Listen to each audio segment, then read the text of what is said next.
Wow. Wow. Wow. Wow. Wow. I can't believe it.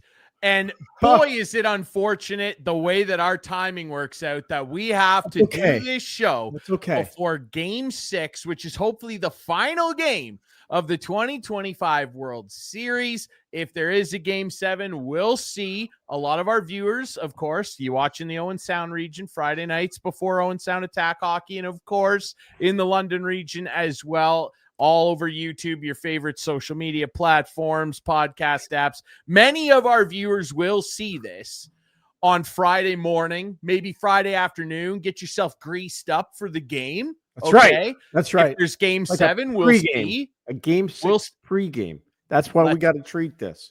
Pregame with us here on Instigating. We'll even do a special edition after the World Series championship.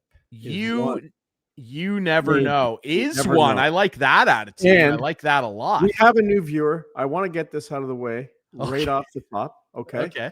New viewer. Welcome. Her name is Melissa.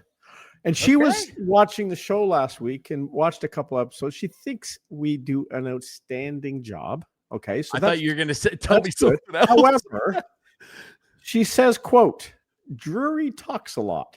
He should share the podium. And I said, you're absolutely right. I'm going to say this on this week's show. And he says, yes, as a person with, I guess she has some television experience. When it's obvious that someone is doing something, you have to tell them because they may not realize it. So Drury, share the podium and share it tonight with our special guest who we spent 7 hours with on Monday night. My God. Clark Villa. Watching the big screen TV, Steve Sabourin. Couldn't get enough of me, eh? 7-hour game marathon, and man, oh man, we all stayed awake for it. Ryan was in the corner. And speaking of Ryan not talking a lot, I had never actually seen, or speaking Ryan talking a lot, I've never seen him not speak. Steve, he must have went an hour, maybe an hour and a half without saying a word. Did you notice that? There was a lot of pacing. As well. And I look back and he's in the corner and I wondered what he was doing. He was charging his phone and standing up, charging his phone, but not talking. Yeah. So now I'm self-conscious because I don't want to talk anymore. Yeah, that's fine. Show, that's good. Right. Yeah. So, and I mean, hey, I am the de facto host of the show. I have to keep you in line, which is why I have to talk so much. Okay, fine. But I will say when I get dialed in on a game, like the 7-hour marathon that we were treated to the other night where we were all up till 3. I went to bed at 3:45. I had to write the morning sports for Miranda Chant on CKNX. Okay. You wrote that here in my basement before you went to bed? Oh, I absolutely did. I pulled the laptop out 3:45. I shut the mill and slept for 4 hours. Sabby and I got up. Left, got a coffee. It was a slow day. And we saw that for you too, Clarkey at HMP. Yeah. Boy, it was a slow day for all of us. It was. I guess we'll start there, obviously. I mean, let's talk about how insane it is that the Toronto Blue Jays, and Steve, I'll ask your opinion on this.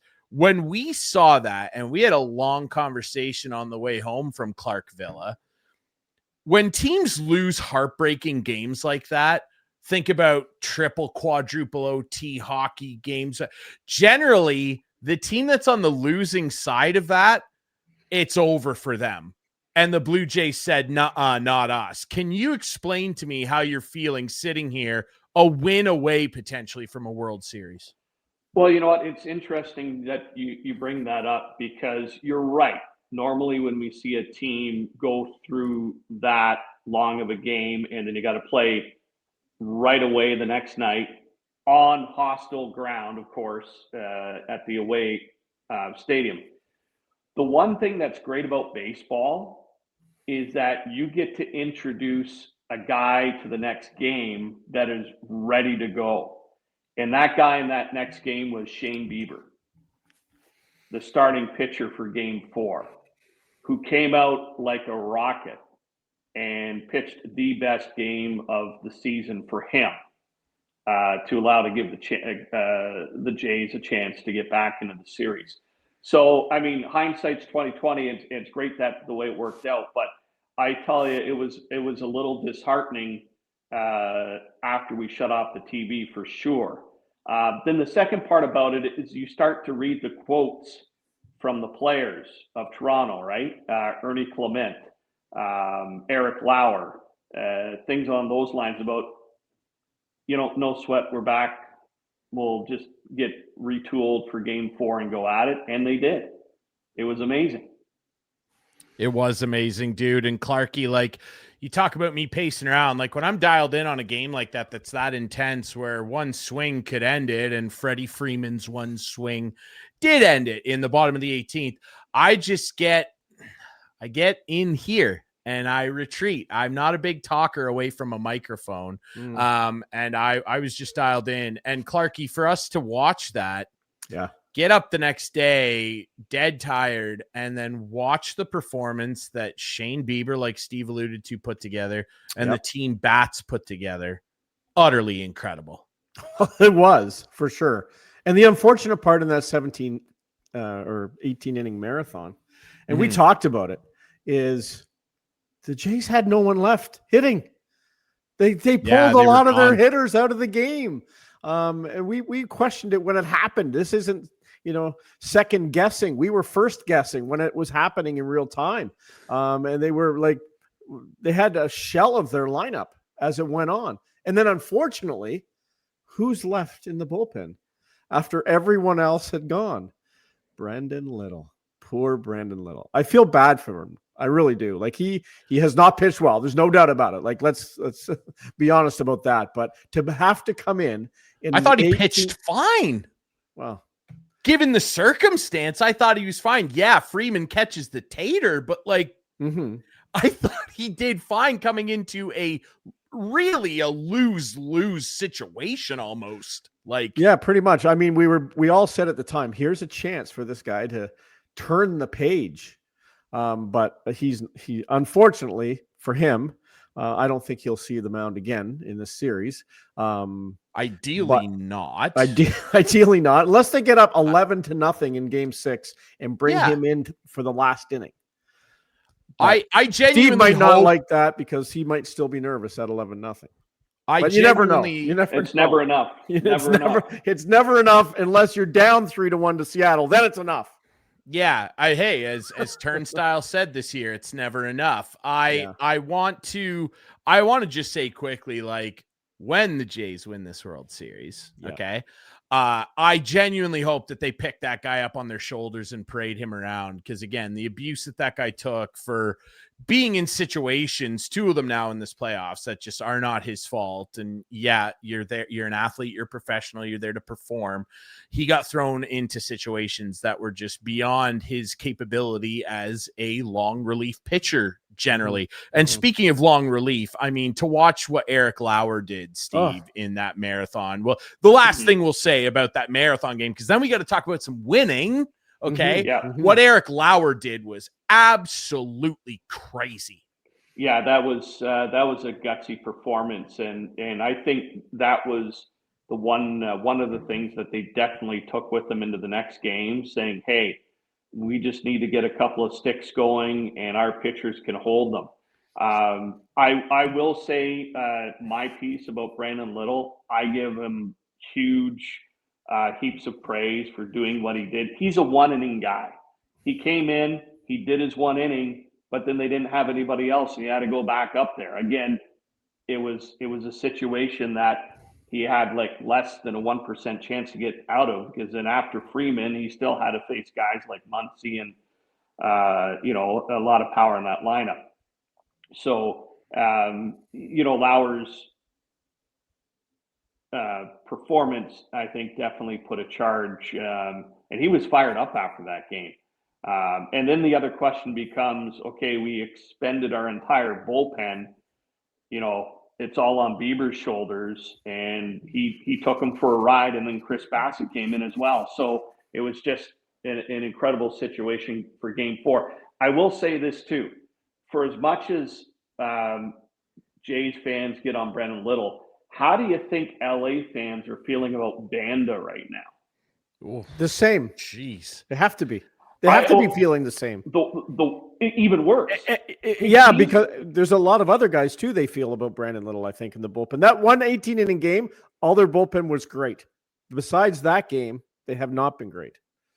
So yeah, I mean, like when you look at Anthony Bando, like has there been certainly a reliever, let alone a pitcher generally in this series that's given up more big hits than him? He gave up the Barger grand slam in game 1. Yep. Yes. Right. Yep. He gave up key runs in game 5. Mm-hmm. Yep. The other night.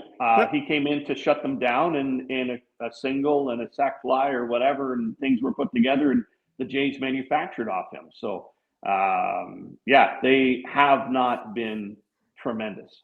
And as we move on now to game 4 and 5, if we had to look back in history and saw that, the Red Sox and Dodgers went 18 innings in 2018 with the Dodgers winning, the Red Sox won the next 2 games. Yes, they did that year as well. So history looks like maybe it's repeated itself. It only went 5 games. The Red Sox won that series in 5, but history has repeated itself where the team who lost that marathon game has won the next 2. So let's go one more game, but boy, oh boy, game 4 was awesome by Bieber, as you said. And then Trey Yesavage in game 5. All right, let's just jump into that, because game 4 utterly ridiculous. To talk about, again, for lack of a better term, the balls on this team to bounce back from a lack of sleep, gassing your bullpen, losing that marathon game, to jump into Shane Bieber, which, again, that's why they got him. And he turned into vintage performance as an all-pro starter. Incredible stuff.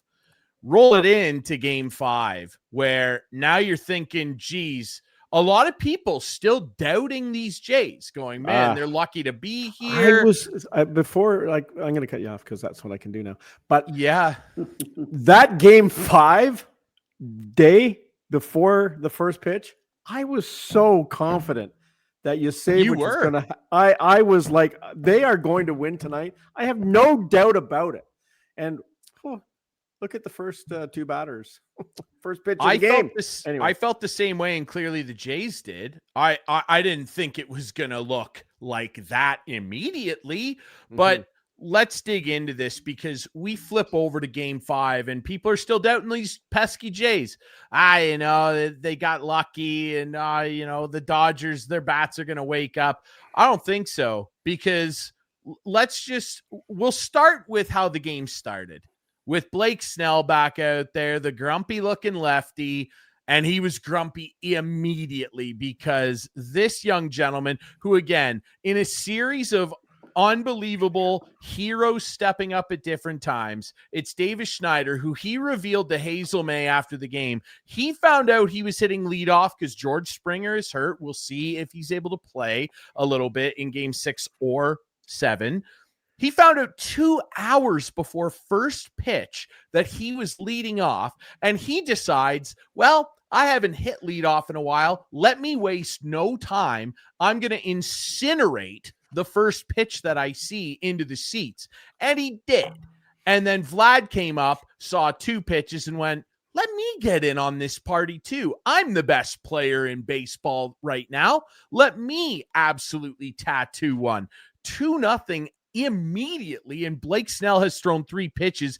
And Steve, he would never admit this, but the look on Dave Roberts' face, let alone Blake Snell's, was something to behold.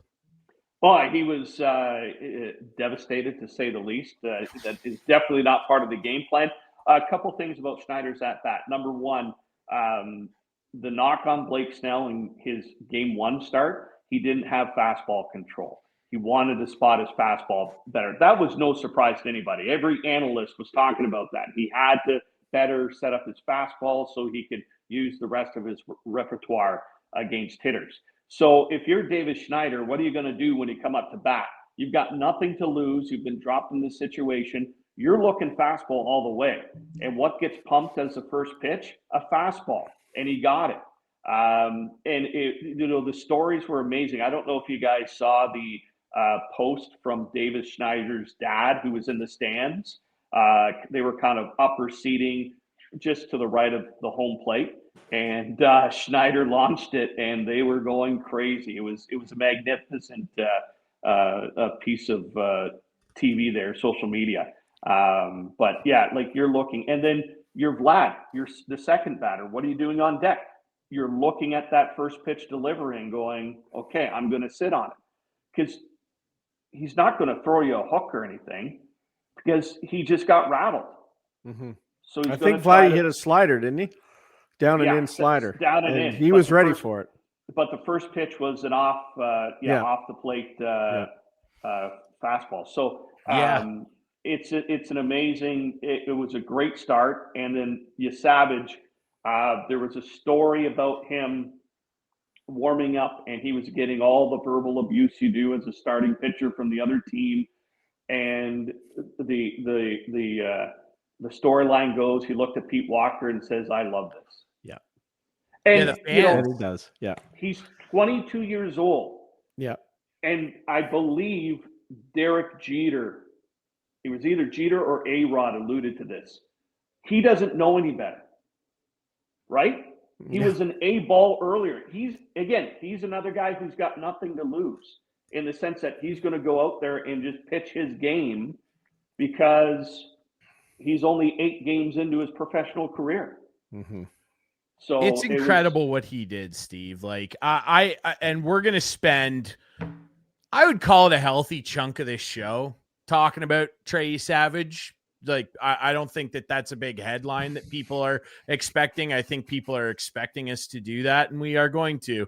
And another big part of that too is, did you see in his post game when he was talking to Jeets and the FS1 guys?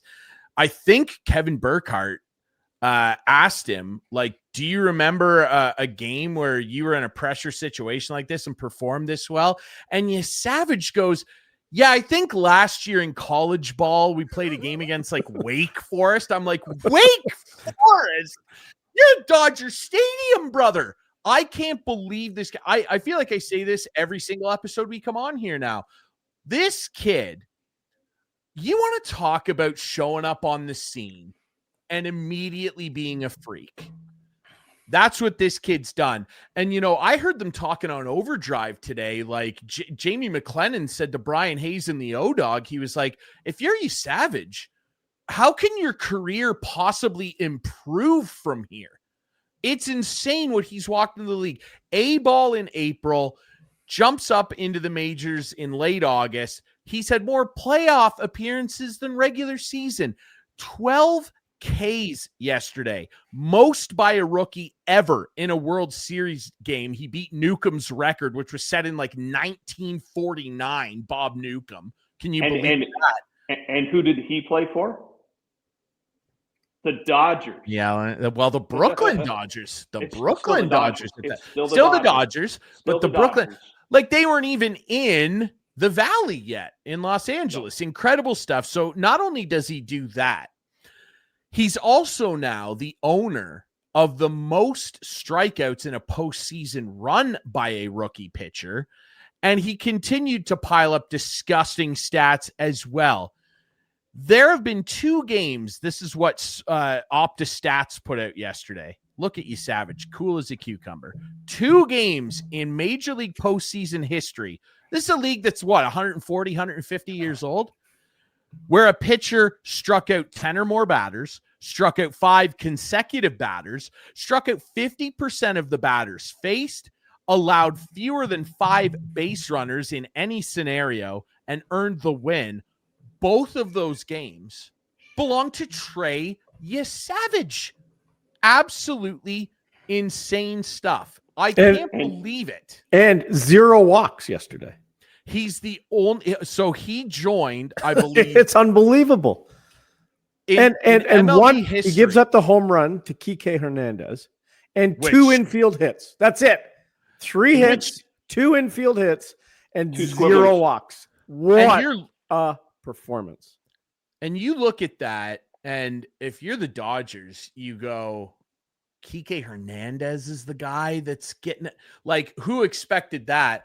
He became, if I can just butter this guy up a little more, not only is he 22 and a rookie, he became the third pitcher ever in a World Series in the entire history of this great sport, this great league, to have 12 Ks and no walks in a World Series start. The only other two guys that have ever done that, Randy Johnson, the big unit. Remember? Yes, you did. Randy Johnson in 2001 with the D-backs against the Yankees, who were going for 4 in a row at that point. By the way, the D-backs won that series, but he was not a rookie. And then Bob Hoot Gibson in quite possibly the greatest pitching season of all time, 1968. Look up Bob Gibson's stats. He did it, and the Cardinals won that World Series. Again, he wasn't a rookie, though, and he wasn't 22. What this young man is doing is we are literally watching the greatest rookie pitcher in the history of this sport, and he plays for the Toronto Blue Jays. Clarkey, how do you feel about that? Wow, it is unbelievable to be able to watch this guy, and I've seen him live 3 times in the playoffs down there. Yes, you have. And I tell you what, the most exciting part about the post-game reaction yesterday was someone asked him, if it came to game 7, do you think you'd be ready? And he goes, mentally, I'll be ready for game 6. Can you imagine? Like, I don't think they'll do it, but can you imagine if all of a sudden this guy says, give me the ball. I'm young. I'm 22 years old. I can throw 8th inning. Yeah. Like, that would be unbelievable if he did that. And, we'll have to talk about MVP in this series a little later, but gosh, he's got to be considered. There's no doubt about it. Do you have that picture of Yesavage walking off the mound? And I have the picture. You have that picture. So yeah, that to me. So I'm part of a message group. Bunch of guys of us kind of just message back and forth during the games. And so I posted this and I said, this could possibly be the picture of the World Series. And another guy said, hold on. And he sends me the one of Guerrero staring down the home run he hit off Ohtani in game 4. And it's like, you could make an album. There's been so many key points in the series and just key players that have stepped up, and Ernie Clement, the hitting streak. It's unbelievable. Vladimir Guerrero, of course. Bichette comes back from the knee injury and is riding high right now, right? Yeah, huge hit. Yeah. And then you have Alejandro Kirk, who has stepped up. And Barger makes Lucas. They've all stepped up. It's been a team effort, and it's been so good to watch. And it's a different guy every night. Like, for God's sakes, even IKF gets in there. Yes. IKF gets in there and has a huge hit that drives a run in. I didn't think he would ever get a hit again, but he did. It's absolutely insane. The team, and then you look at these individual, and I couldn't put it better myself, courtesy of the baseballer on Twitter there, hang it in the Louvre. I'll tell you where that picture, if they pull this off, and I have a question about that again. If they pull this off, you are going to see this picture on billboards, in restaurants, in schools, in the Rogers Center, on T-shirts, pins, hats. You are going to see this picture everywhere within the Toronto city limits and beyond for the rest of your life. And considering Ohtani reached base 9 times in that 18-inning marathon, I don't think he's got on base since. It's absolutely crazy what Shane Bieber. I don't think he has. And what Trey Yesavage. I think he did get on base. I think he got a hit off Bieber, but it's incredible what Trey Yesavage did. When you consider it, it's all of it's amazing just sitting there by itself. Rookie, this record, Bob Newcomb, 12K, Randy Johnson, amazing. It's the fact that he's doing it against what everybody unarguably says is the greatest athlete we've ever seen play this sport. He incinerated Shohei Ohtani with splitters. He got him with a break-in slider that was coming at his kneecap that Ohtani swung at. He got him with his fastball. Yeah. It's absolute. He got him 3 different ways and made him look silly doing it. From what I can see over the last 2 games, 4 and 5, Ohtani was 0 for 7 with 1 walk. There you go. So he walked. Bieber walked him. Absolutely insane stuff. It is because in that game, in game 3, we were saying this guy may not get another at bat the whole playoff. They may walk him to lead off the game. We were talking about it, but oh boy, they've handled him well since then. Let's hope they can do it in game 6. And I genuinely, I know that we're in an era of sports where recency bias reigns supreme for some people. I don't feel like this is an outlandish question asking if Yesavage is already a top 10 pitcher in the league, because he's walked in and look what he's done. It was already insane enough that he showed up to begin with in the regular season. He was playing A-ball. People in Vancouver saw this guy. That's insane. The fact that he has continued to get better with every start, and then what he did in game 5, I don't feel like it's outlandish to ask this question if he's a top 10 pitcher in the league, Steve.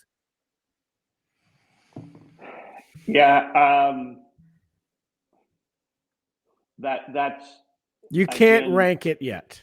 No, he hasn't gone through a full professional season at the highest level.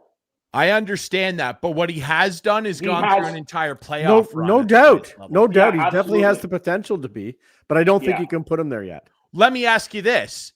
Let's say that he hadn't pitched yesterday and we saw what he did a few days ago and he was on rest.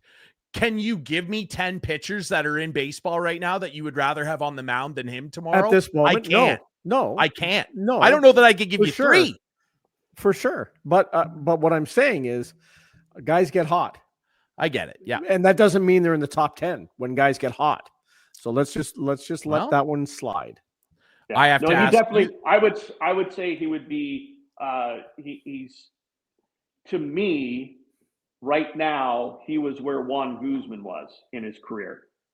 Yeah. Right, Clarkey? Yep. Guzman came in, busted up the league with his heat and everything. Now, Guzman he was there at the start of the season when the Jays went through their 2 World Series and everything. But Yesavage definitely has real potential to be there. It's just crazy how he came out of nowhere. Like, no one knew this guy's name in August. I mean, people that were ardent fans that saw him get taken in the draft knew who he was. 10th. And thought, boy, it'd be 10th? Cool. Yeah, 10th or 11th. So 9 other teams overlooked this guy. And people were going, boy, let's see what this kid turns into in 3 or 4 years. 3 or 4 years? 3 or How 4 about months? 3 or 4 months? Yeah. How about that? How many do you like? Again, maybe I'm overreaching. Maybe Melissa won't like this. I don't know. I think this kid, the way he has looked, if he can even bring 80% of what he's done with his stuff, that's splitter, into regular season campaigns, I don't understand how this guy isn't at least Blake Snell and brings home 2 Cy Youngs. What do you think? The potential's there. There's no doubt the potential's there. But let's let him pitch a year and see what happens. And like, I'm excited for him. There's no doubt I'm excited for him. This Blue Jay management team are geniuses, and they should be recognized for that. They're geniuses. That hurt so much. That hurt so much. 29-10. I have the clock on the show here. I am clipping that and that's going on billboards. I'm paying for a billboard in downtown Toronto. I swear to God, that's going on it. Chris Clark, ladies and gentlemen. How can you argue with success? I got one for you, Ryan. The last time we were having a talk about the Blue Jays, your question was something to the effect, if the Jays team wins the World Series, or you said, is this the most impressive Jays team of all time? Well, here's the question I had prepped for you. I mean, forget Jays teams. I'm saying Toronto sports, Period. There's nothing else even close. The Raptors are like a rung or two down from here. This is, and the only reason I say that, and I knew you were going to reference that question, Steve. I was prepared. The only reason the Raptors are a couple rungs down the ladder for me is because, and I'm not trying to say this to take away from that incredible Raptors run. Kevin Durant was hurt. Draymond Green was hurt, played, but was hurt. No KD. They got it done. Can never take that away from them, and we shouldn't. This is a healthy Dodgers team with the greatest athlete living on the planet right now. Freeman, Betts. What is wrong with Mookie Betts, ladies and gentlemen? Yeah, let's not wake him up. I don't want to say Snell, anything bad. Yamamoto. I think that this, and Clarkey, you being a giant Toronto sports fan your whole life, would have a little more perspective on this maybe than me. I just think that if they pull this off, this is the greatest Toronto sports team ever, period. Yeah, I mean, 92 and 93 were magical runs. Yes. Like, we cannot forget that. They were down 2-1, I think, in those series, too, or at least, yes. Were they? I can't remember, but the Philly one. Yeah. When you look at the Raptors, I'm sorry. I'm just sorry. I just think this is way more magical than the Raptor run. I think there's way more people behind this Blue Jay team than ever were or will be behind the Raptors. It's just a matter of people love baseball in this city, and people became basketball fans, but people have been baseball fans for so many years. But 92 and 93 were magical runs. And the only thing Steve and I are hoping for is a repeat of 93, because you know what that means? That means the Leafs are going to make it as well, because they'll pick up on this momentum from the Blue Jays and ride the wave right to the Stanley Cup Finals. There's no Gretzky high stick. That's right. That's right, because now we have video replay if that happened. Because he would not have been on the ice, and the Leafs would have won and beat the Canadiens in the finals. We can't do this. We can't do this right now. I think the one thing that and I referenced that question because my first answer to the earlier question was no. At the time was no. Right. I grew up with the 92-93 team. Now you look at what this team is doing and how much more homegrown they are, in the sense that Vladdy grew up in the J system. Bichette grew up in the J system. Schneider, Barger, Yesavage. There's a lot of connections to the city. And then you look at just the way these guys work, you know, your Lucases, your Clements, who, hey, you guys aren't going to make it, or they were tossed around from team to team. Like, how relatable is that to the average fan, saying, hey, you know, they worked 10 years to get where they needed to be and they got there. Yeah. They're just, to me, they're relatable. They're one of the most relatable teams that I have seen connected to the city. The easiest team to cheer for ever, I would say. Maybe in your lifetime. I mean, again, that 92 and 93 team were unbelievable. And the 91, here's the difference on my mind, is that 91 team was good. So they were carrying on, and they were favored. They were favored to make that next step and get into the playoffs and win the World Series.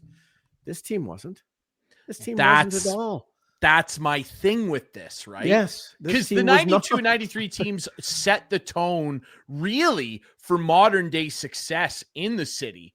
Mm-hmm. Outside of our boatmen, the Argos, who have done very well over the years. And the TFC run was nice. Oh, yes. I forgot about them. But I know you did. But baseball, you know, just under hockey, I think, is king. So those two teams, because of what they achieved and the players that were on it, Hall of Fame players, were incredible. I don't know if this roster has that same collection of future Hall of Famers in totality. And it's the fact that the bounce back, worst to first. This team won 76 games last year and was dead last in their division. Yeah. They win the division on the final day of the regular season. Alejandro Kirk smoked a grand slam and set the tone. And now they find themselves a win away from utter immortality. And that's why I was 2 years old when those original World Series were won. And nothing can ever take away the magic of Touch 'Em All Joe and everything that they did in back-to-back. It's amazing. It's just what this team has done given their circumstance, what you saw the year prior. Yesavage, Clement, all these guys that are on this team that no one looked at this roster in March and April and went, Ernie Clement's going to turn into one of the most clutch hitters in Jays history. And the way Vladdy started, people were going, boy, did they make a mistake giving him 500? Should they have, whittled him down to 350? Nobody cares that Vladdy Guerrero is set to make $500 million now. He is unbelievable. And on that note, I got to ask you, where does he rank now all time in Toronto sports athlete rankings, Clarkey? Because, look, you've grown up and seen Boria, Gilmore, Sundin, even the lunch pail guys that are still loved today, Roberts, Tucker, Domi, Cujo, Felix Potvin. Go over to the J side, all of the guys that were on that team, Joe Carter and Molitor and Alomar, where does he rank on this list? Many guys you mentioned there are terrific players, right? Yeah. But here's the difference. No one has taken the team to the heights that this guy has taken this team in the playoffs. There's no doubt he has been the best playoff performer in Toronto sports history. Wow. It's been incredible. Dude, there's no argument. There's no argument. Name me a Leaf that has come through in the playoffs this guy has come through. There's been a lot of guys Gilmore like 92. 93. Yes, but 92 and 93 back to the Blue Jays, they had a bunch of guys who all pitched in. This guy's been on fire from the beginning to the end. And I thought I was going to get pushback from you. I thought I was going to get into an argument. Listen, this guy's grown up. He's grown up. We've gone through so many arguments together, discussions together about this guy. We've talked about him and his weight problem. He's fixed that. We talked about this guy and his mistakes on the base pass. Yep. We've fixed that. We've talked about this guy with the dumping of the water, the Gatorade bottle, the Gatorade jug after a game win in May. I think that's overboard. I haven't seen that in the playoffs. He's concentrated. He's focused.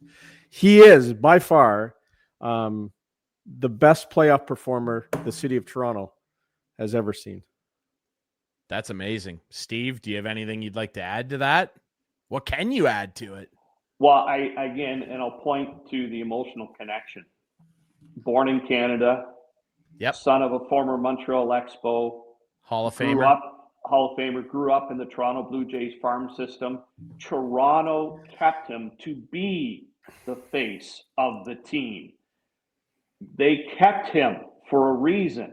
This is the reason, because they had the confidence that he would be the player that he is now. And hands down, if they win the World Series and he wins World Series MVP, which he has all the statistics to back,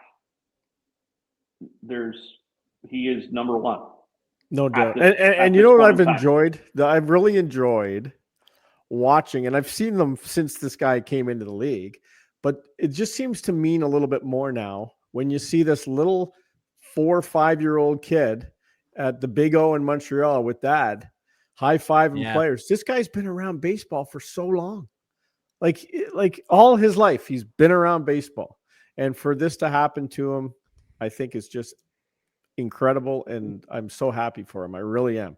Did you see the T-shirts that some of the guys are wearing with some of the? So they had the Bo Bichette had the Vladdy shirt on, and then Schneider had the Bam Bam Barger shirt. Did you see that one? I did not see that one. Oh, you did not see that one? Man, I'll Google it. I'll tell you what. You want to talk about, and Clarkey, we've talked about it for a long time. And I've told you this 100 times. We joke around on here about your Leafs not doing this, and we hope the Leafs can do this. We don't joke about it. And well, no, like I joke around, how come they can't do it? But I genuinely tell you all the time, I think they can and will someday. They'll do it someday. And we always talk about, like, man, if the Leafs ever won the cup, what would it look like? This is right there. And if these guys pull this off, you talk about t-shirts and merchandise sales, get ready to see get the Guinness Book of World Records people with their calculators into Canada. I've been waiting. You are going to see a flood of merchandise sales, the likes of which you have never seen on this planet before. Mm-hmm. They're going to run out waiting. of t-shirt material. I didn't want to buy an ALDS championship. I didn't want to buy an ALCS championship shirt. No. I'm waiting for the big one, the World Series championship shirt. I went back and found some old shirts from 1992 and 93. My daughter Amanda actually wore them to the games, t-shirt and sweatshirts and stuff. So it's been neat to see those. One of them, I have a sweatshirt and it has the entire roster printed on it, which is kind of cool. But no, it is. I'm going to be buying for sure. Absolutely. No doubt about it. Yeah. We are going to see, like, I don't even know the big shirt cut, Gildan, whatever. Like, get ready. Get some extra cotton ready because you're going to run out. Like, let's not even talk about hats, flags. How many Guerrero jerseys or other player jerseys are going to be Christmas gifts this year, right? I mean, you're absolutely right. Like, we referenced this, I believe, on the last show when we were talking about Ohtani and the fact that the Dodgers put that statement out about how they had already made the $700 million back that they invested in him over the course of this season. The Blue Jays gave Vladimir Guerrero a 14-year, $500 million contract. If they win this World Series, the website is going to crash. MLBshop.ca is going to crash. They might make the $500 million they gave Vladdy back in 5 minutes. This merchandise will sell. For sure. This merchandise will sell rather. I can't even talk. I'm so excited. It will sell faster than Taylor Swift tickets. It is going to be on a level like we have never seen in terms of sports merchandise. We are going to set records in this country. Oh, there's no doubt. And the amount of money they've racked in already just for tickets. Yes. It's been unbelievable. And now they're going to get another one in Game 6 and hopefully not, but possibly Game 7. It's a moneymaker, no doubt about it. And Ticketmaster's right there making $300 for service charge on every resale. I can't talk about it. Is such a racket, this Ticketmaster. Just give me 2 seconds. Please. First of all, you buy a ticket to the game. Okay. Yep. $690. That's how much my ticket was. $103 service fee. Okay. So $103. Just think about that. Service for every ticket in the stadium. Now, if you go to sell a ticket, what are you asking? $500. Okay. And we're going to charge you another $105. So you're not going to get $500. You're going to get $395. So we're going to take another $105. And then when we resell the ticket, they are now charging over $300 for a service fee for resale tickets. So let's do some quick math here. A subject of mine that I was not strong in. You said you paid $690 for your ticket. Okay, so plus that was a nosebleed ticket. Let's use a nosebleed ticket. $690 plus $103 service fee. So that's $793 for us counting here, and I am on my calculator app. Now let's multiply that by, let's say, up in those nosebleeds, what is that up there? 8,000 to 9,000 of the total seats in Rogers Center, would you say? Up in the bleeds there, that top rung? maybe a little bit more. Six. Than that. Let's call it 6,000. Let's call it 6,000 seats. We're going to call it 6,000 conservatively.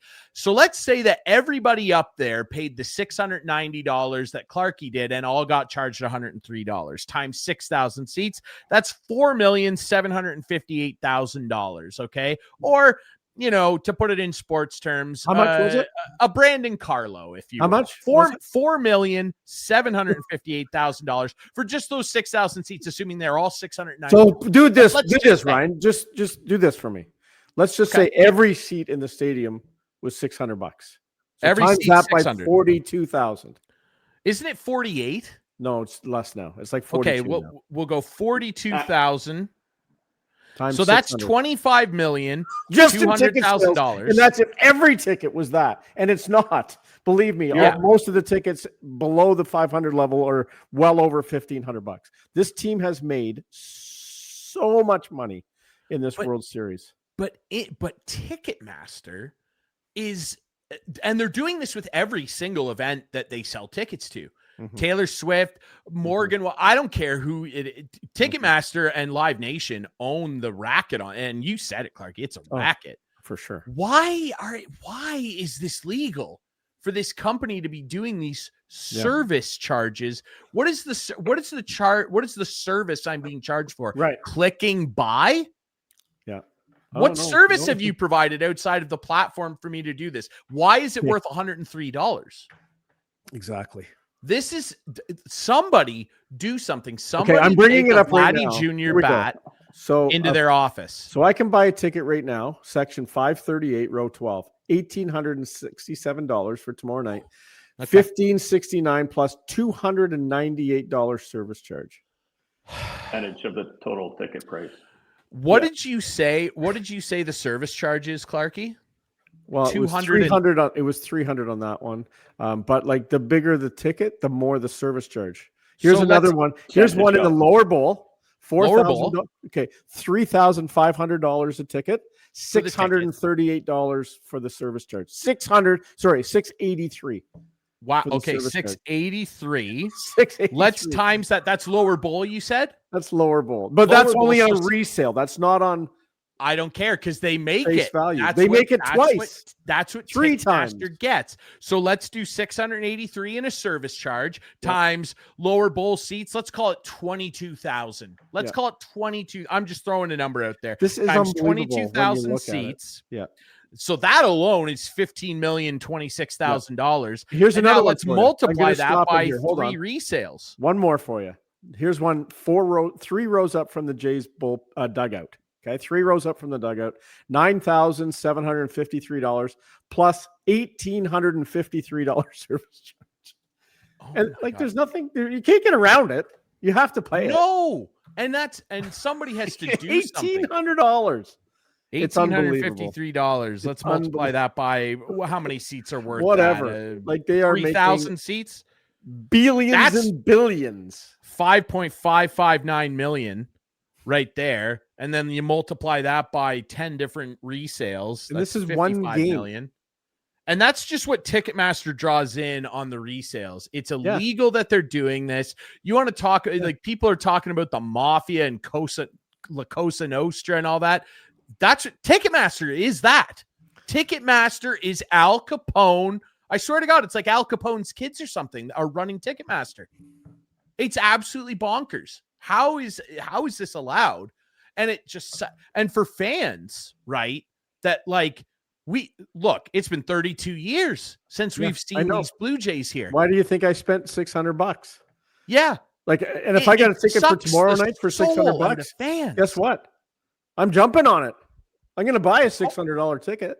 Of course. Right. But the service charge and there's the tax on them and and it varies from state to state and they're just allowed to do whatever the hell they want and they suck the soul and the fun in a way because people that go are still going to enjoy this. But I mean, look at it and you're just like, why are these greasy pigs making all this money off our love for sports? And having said that, in game 2, when I was there, 6 seats open in front of me.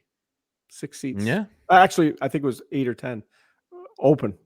No one sat there the whole game. Someone that trying, actually might be the someone worst trying part. to gouge the people, and all of a sudden ran out of time, and their tickets disappear, and that's that, and they're screwed. That actually might be the worst aspect. It's one not thing the worst aspect. It's actually good. No, I just mean in one sense, because those people shouldn't have. Oh, I just said you're people. Right. No, but they should not. The scalpers. The scalpers is what I meant. The scammers, yes. We know who you meant. Should be on the hook for some tickets every once in a while when they try to scam you. So that's actually, I think, in my opinion, the worst aspect of it is that they allow for essentially bought accounts to get on there and snatch up giant chunks of tickets and resell them. And Ticketmaster, you should watch a piece. There's a piece online that John Oliver's show Last Week Tonight did a couple of years ago, basically showing the racket of how it works. Like, they work hand in hand with these bot accounts because they know that they make extra money on all the resales. They help the scammers, unbelievable, continue to Where do I see that? more money. Look it up. Last Week Tonight, the John Oliver show on HBO. Look up the Ticketmaster video. It's on YouTube. So we got 8 minutes left. Let's talk about Game 6 here. Well, let's talk about the Jays. Before we get to Game 6, quickly, guys. Outside of Guerrero and Yesavage, who is your favorite Jay in the playoff run so far? Probably Addison Barger. I was going to say Barger. You know what, though? I love the way the guy plays, the catch he made yesterday on Ohtani. How about that catch? Like we had Tom Volk on last week, and Tom picked him for the MVP. Says he's going to have a Pat Borders type World Series. And you know what? He has had a great playoff, but he's not going to win the MVP. He hasn't played enough, and that's the problem. He's your favorite, though. And that's what Tom said to me today. Tom said, like, you got to play to win the MVP, and he just hasn't played enough. But he's been fun to watch. Barger, I was going to say Barger too, but I'll actually change my mind, and it's just because I just love what this cat is all about, and the fact that he has such an impact on both sides of the ball. I love the fire hydrant. I love Alejandro. I can do whatever you can do better. Kirk, I love. He's so lovable. Kirk. He's lovable. He's the he might be outside of Vladdy the most lovable guy on this team. Oh yeah. Not only that, but his. He's handling the pitching staff, right? Yeah, that's what I'm saying. For sure. I mean, that's just so. Kirk was my number one choice as well, but I'll go somewhere different. I got to go with Ernie Clement. Just that quiet guy who does his job day in and day out. His fielding is fantastic. He's nominated for 2 Gold Gloves, one at third and one as a utility player. He should win both. And he's just come out. That double play he started to end the 7th inning, was just textbook. And everybody's contributed up and down the lineup, but it's just interesting to get your different perspectives of the guys outside of the big guns. The Jays defense has been so much better than the Dodgers.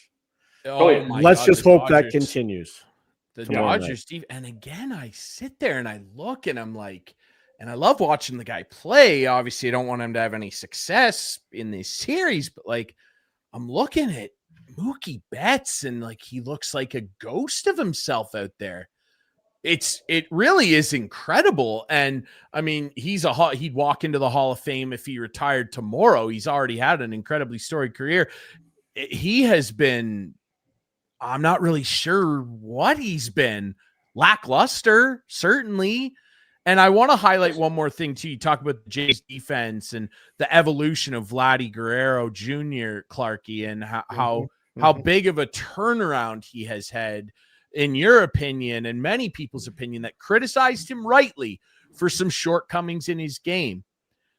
That diving stab that he made to stop that ball on Ohtani and just slam it down on the base, I will remember that for the rest of my life. That was like a goaltender just snagging a ball in his trapper and slapping her down with the bare hand. It's just the fact that he grabbed it and slapped the ball down on the base, and it was like a judge. It was the bare hand. Make it even worse. It was the bare hand he smacked down. He's holding it with his bare hand, slaps it on the base, and it just I don't think he had the ball in his hand. Not to argue with you. Ball was in the glove. Ball was in the glove. It was his bare hand. Okay. Bare hand.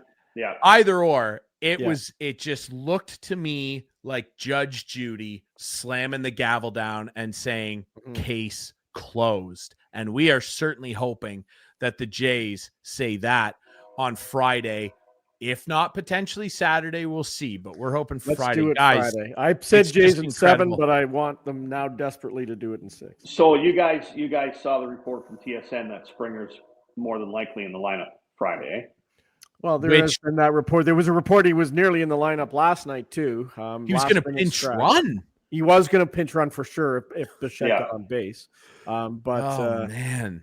Yeah, you know what? If he can do it, he can do it. They shoot some freezing in his little side there and go get him. Yeah, which is interesting though too, because it's Yamamoto and the right-hander, right? So we know how much they love to play the left-righty matchups. So sometimes we're gonna see Barger, we're gonna see Lucas, of course, Varsho at center, and then your Clement, Jimenez, IFK. Bo will more than likely DH. If Springer's back in the lineup, that will be an interesting dynamic. How they set that up. I think if Springer's back, you have to play Bo at second. I think you have to, just the impact that his bat has had. He has stepped in after not playing for weeks and weeks and had that loud double that Bo will be in the lineup. It's just a matter of if he's DHing or is he second. And I don't think you're going to put Springer in the outfield. Especially with a scorer. No, you can't. No. So if Springer plays, Bo will be at second. Yeah. It's insane we're even talking about this. We're like, oh, if this guy plays here, he can play here. And that's what this team will be remembered for, I think, ultimately, as we close things out here. And we're so excited for the Jays and Jays fans everywhere. It's amazing. This team will be remembered for having a next man up, I can play all over the field mentality. It's incredible the amount of guys they have on this team that can go, you need me to go into right? I'll go play. Oh, okay, Lucas is coming in. I'll shift over to left. Varsho's getting, I'll shift over here. Oh, you need me to play at second? No, IKF's there. Okay, I'll play at third. I'm Ernie Clement.